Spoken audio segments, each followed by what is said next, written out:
Hey everybody, I'm Autistic Game Guy, and welcome back to Mega Man 2. Sorry for no upload on Wednesday. I did say Wednesday would be my kind of free-for-all day.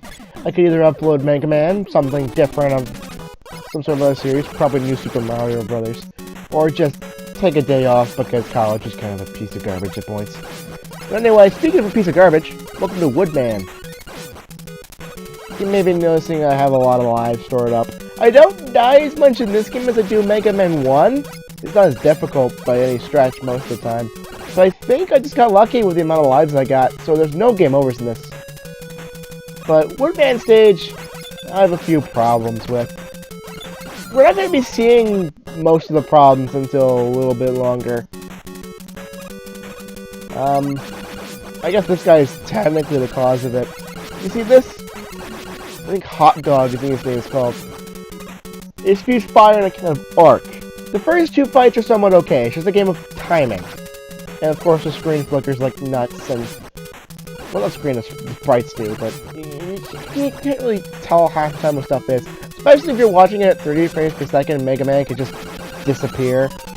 So, yeah. Also, yeah, I just go through a wall. What I'm doing here is kind of a cheap way of fighting this enemy, but it's kind of difficult to dodge the fire from anywhere in that area, because you have to get that small area towards the middle of the screen really quickly, so you don't get hit.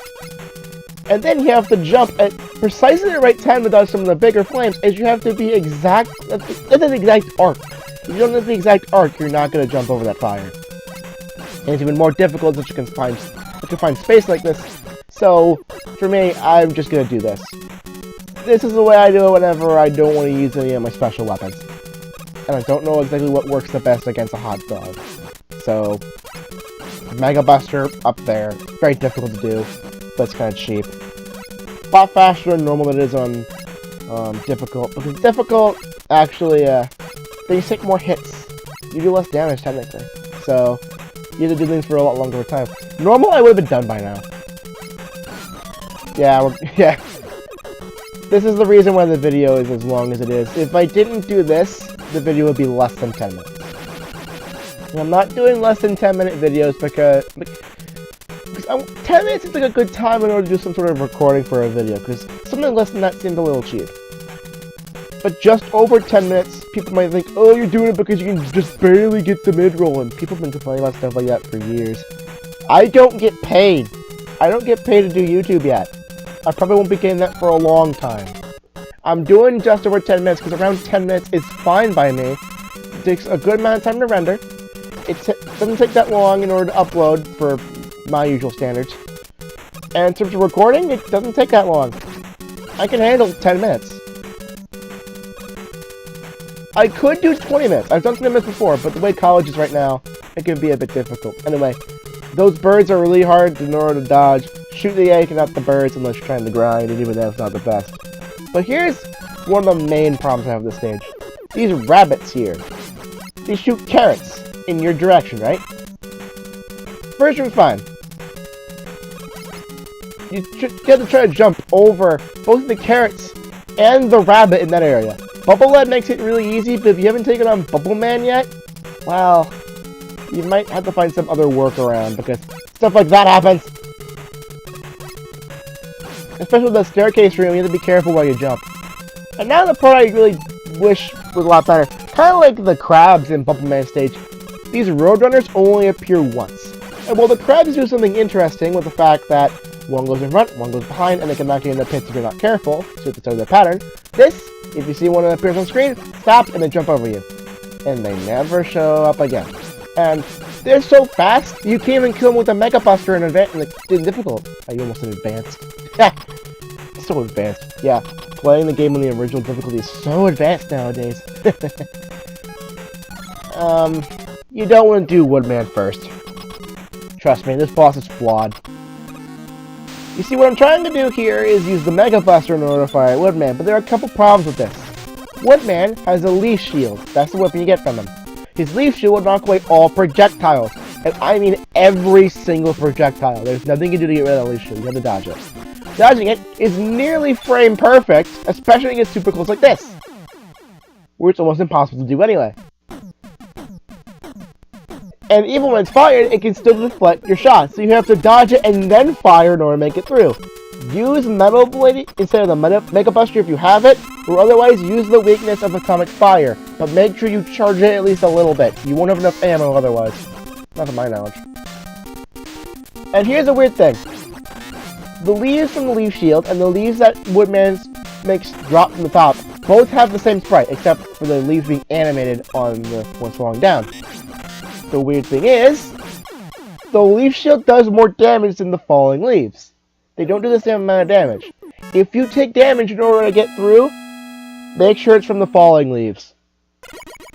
Also, because Mega Man doesn't have a slide, it's almost impossible to go under Woodman, so you have to try risking jumping over. If you could slide, you can slide under Woodman when he jumps, but it's not Mega Man 3, is it? The Leaf Shield's kind of weird. You form a shield around you that can pretty much deflect almost anything. But as soon as you move, it will throw the shield away in that direction. It can go, I think, in the 4 cardinal directions. Anyway, welcome to Flashman stage. This one's one you can probably take on first with just a Mega Buster. Not the best one in my opinion. There's definitely better choices like Bubble Man. You'll see why in a bit. But this one's kind of alright. Most of the stage does involve going down, so you can't see where enemies are. But there are a couple ways to circumvent this. One, the Crash Bomber can destroy these walls here. You're going to want to remember that detail for later on, especially in the Wily Castle. It's very important. So by taking these paths, you can pretty much dodge almost any enemy that can be any trouble to you. Like that guy down there, who for some reason is in Mega Man powered up, despite the fact it's a remake of the first game. Okay. What do any of the shield enemies? I think it's Mega Man 3 normally. Anyway, that's the reason. You want to try to dodge those types of enemies, because sometimes you're going to fall down and you're going to hit right enemy fire, like that guy, or you're going to go right into one of those Sniper Joes, which are a pain in the butt in order to try to kill. So whenever you see a pathway like this, try to take it. You might get a little extra goodie. And you can dodge stuff like that. Seriously, I've never been able to dodge those little guys who just kind of... I don't know, what are they firing anyway? I don't know what they are. What are they? Well, you can't really see them dodging because you fall down, the platform's about as big as they are, and they tend to shoot onto the platform, and it's just, eh. Also, that Sniper Joe's in a really bad location because you can't really dodge it very effectively. Remember, these guys do like a third of your health, just like the things in Mega Man 1 do, I believe. Unless you take a shot from their pellets first, which will only fire if you're on the ground when they land and you're in their sights. Anyway, get the energy tank, especially if you're doing it with Mega Buster only. Because with Mega Buster only, the energy tank makes it okay. But, Flashman's kind of a BS boss. The only reason I say you can take him on first is even with the, I'm losing the weakness here, but even with the Mega Buster only, the energy tank will give you enough, it will give you 2 full health bars, basically. And that's plenty to take care of Flashman here. Plenty. You see, Flashman's gimmick is he flashes light, and by doing that, he can somehow freeze time for you. He can shoot in one of 3 directions, straight in front, slightly at an angle up, and slightly at an angle down, all selected somewhat at random. And likely, he's going to hit you because he can fire through walls. The platforms here do not make good cover. And even then, he does come, just try to come straight for you, and stuff like that can happen. He's not the best in terms of pattern, so it's kind of difficult to do it without taking damage, but Mega Buster only, you'll be pretty okay. By just being Flashman, you get the Time Stopper, which really bugs me because there's a weapon in Mega Man 4, which is something very similar, known as the Flash Stopper. This has bugged me for years. Same color scheme, too. What Time Stopper does is well, I'll explain in more detail in the next episode, as we get to Quick Man. It's very important. Anyway, since we defeated Flashman, we now have access to Item 3. Item 3 is very similar to Item 1, as it's a platform that can raise upward. But first, it bounces along the ground until it latches to a wall. I'm only going to be really using it in not Flashman, Quick Man stage and the Wily Castle.